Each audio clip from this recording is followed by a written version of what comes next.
Hi there, it's Zoe Routh, your friendly neighborhood leadership futurist. Trying something new here.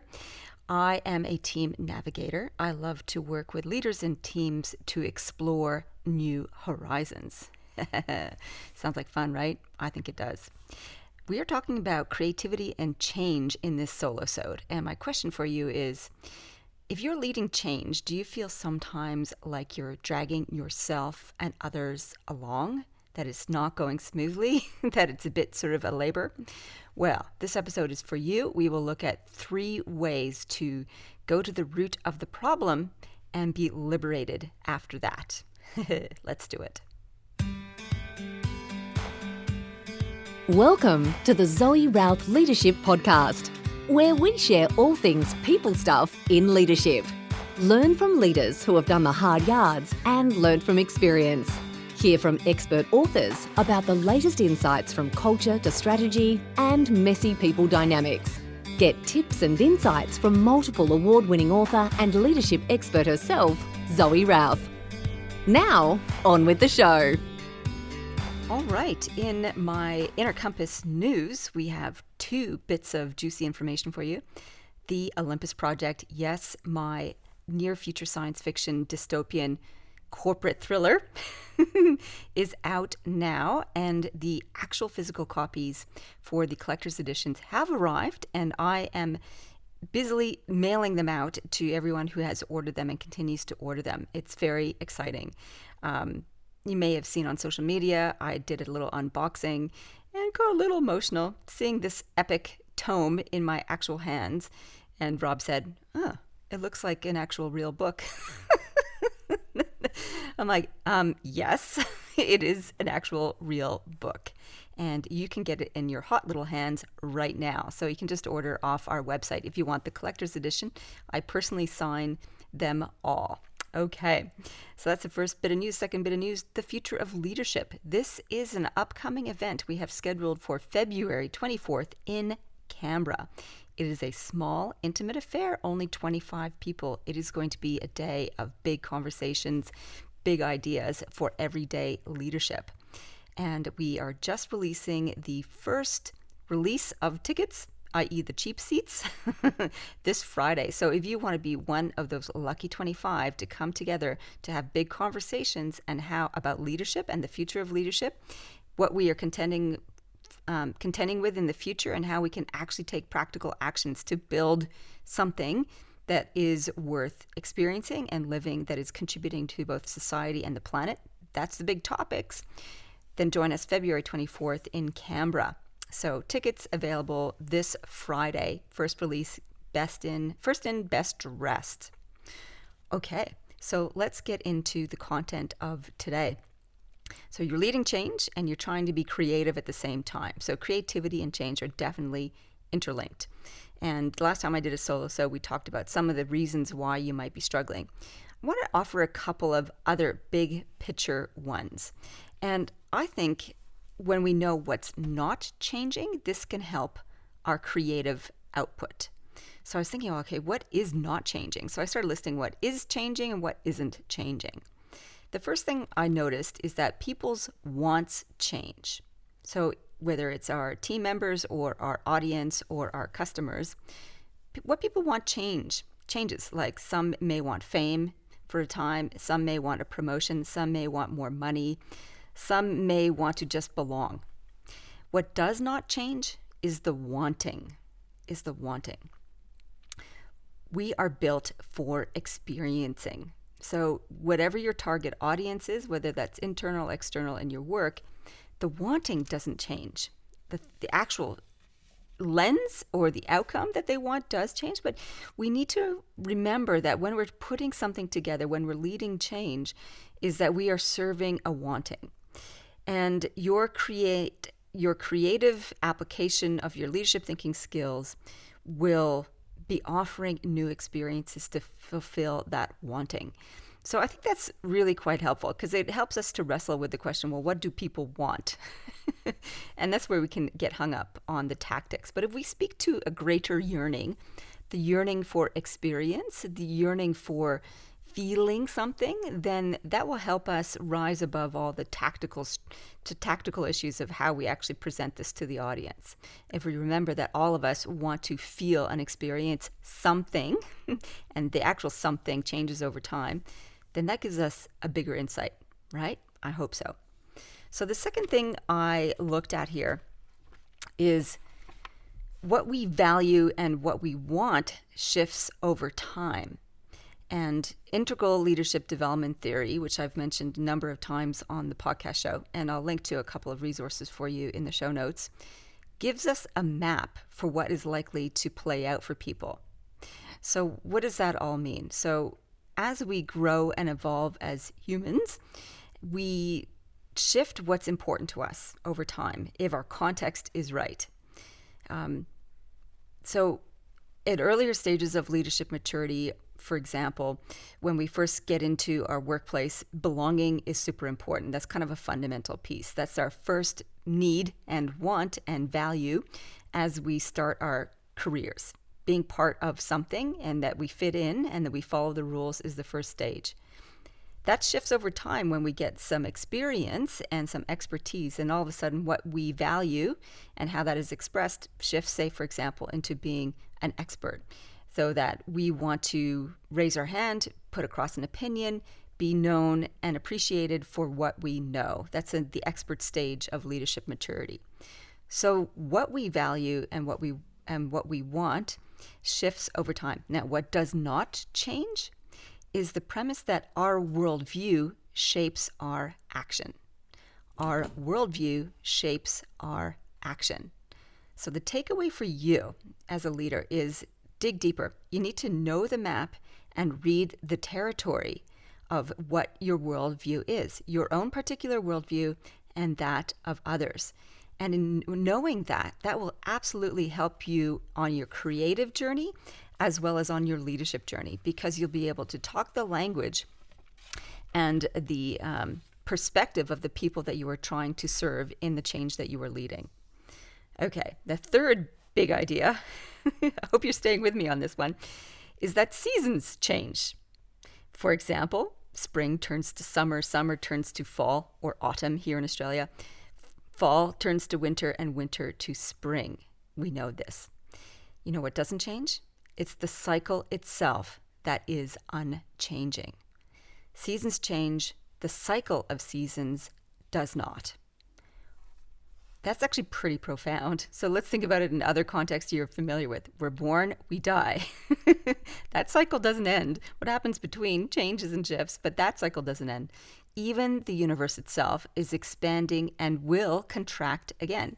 None of us listening to this podcast right now in the year 2022 will experience that, not unless something radical changes in our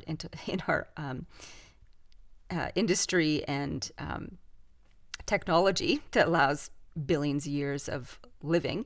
In any case, the universe expands and it will contract again. That cycle is unchanging. Here's the big insight. Change is not linear, it's cyclical. Bow, bow, bow. So why is that important to you?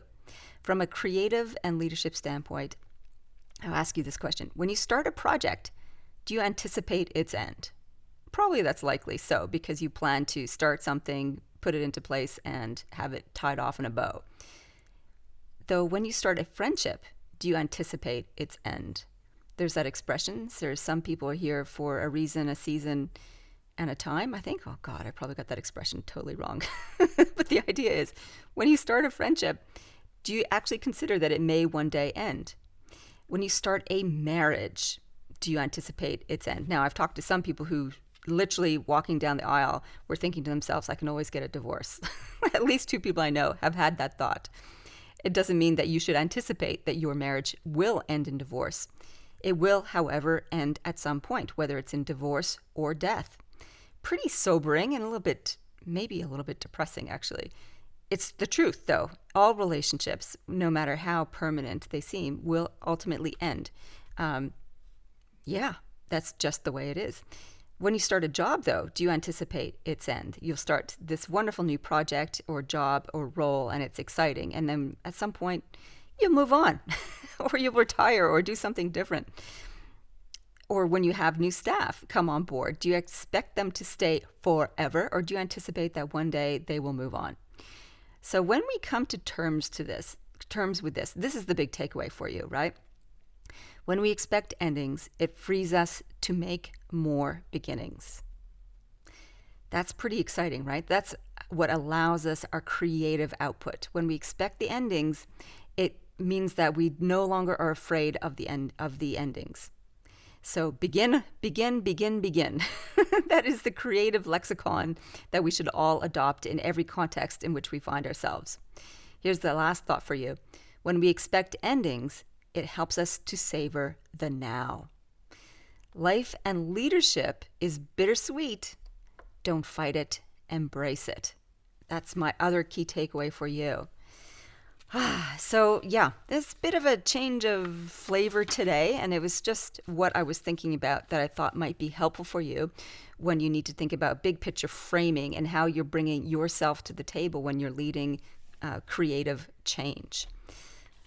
Because how we show up does have an impact. We are all interconnected. That's a big premise.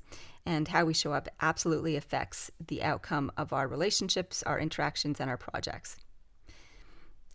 So coming up next on the show, this is very exciting.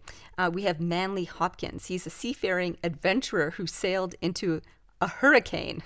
His story's amazing. And from that, he extracted some important leadership lessons and has now dedicated his leadership practice and his philosophy to leading with compassion. So very powerful, fun interview coming up next week. In the meantime, you may have noticed on social media, I am doing Booktober. What is Booktober?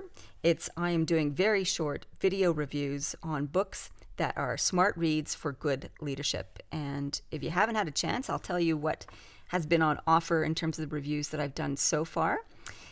We have Forever Skills by Dan Gregory and Kieran Flanagan. Love this book. The two of them are so smart, and they put a lot of work into this book. They did an extensive amount of research, and they've mapped out what is consistent even in the face of change.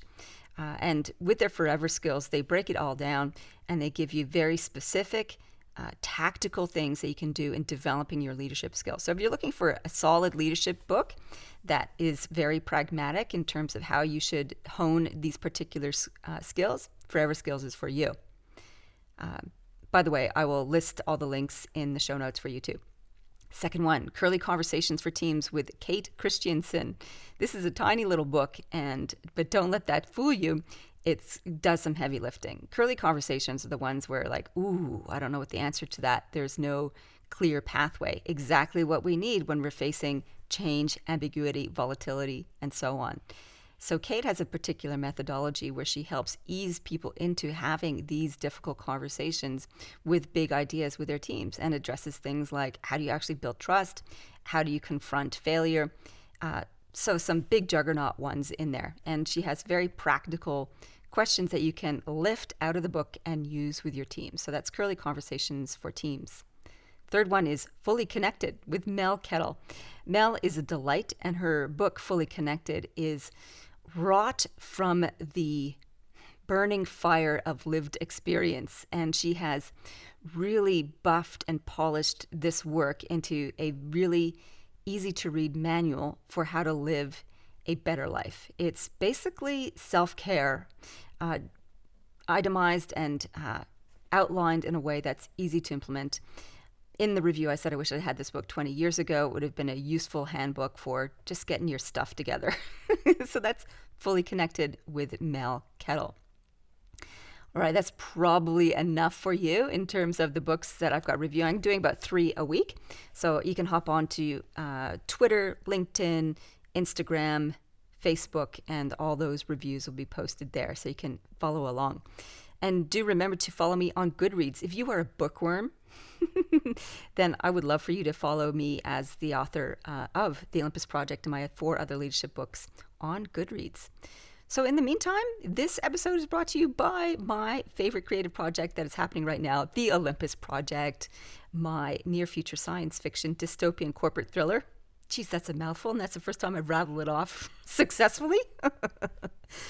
if you want to have your thinking challenged, if you want to see what big ideas can play out like in the world. So I wrestled the big idea of what happens when climate change heats the planet, causes all the flooding around the world, and we have limited resources and limited land. What does that mean for us? How will we recreate the buildings that we live in? How will we recreate communities? How will we feed ourselves? And what kind of priorities will come next? And importantly, what kind of leadership do we need to navigate all of that? So that plays out in story form in the Olympus Project. So if that's for you, just hop on to my website, zoerouth.com, click on books, and the Olympus Project is right there. And that's the collector's edition still available for you. The ebook will be coming out on November 20th and the audiobook on December the 1st. That's it from me this week. I would love to hear from you. I love hearing from listeners. It's such a great delight for me. Feel free to shoot me an email, zoe@zoerouth.com, or drop a note on any of the socials.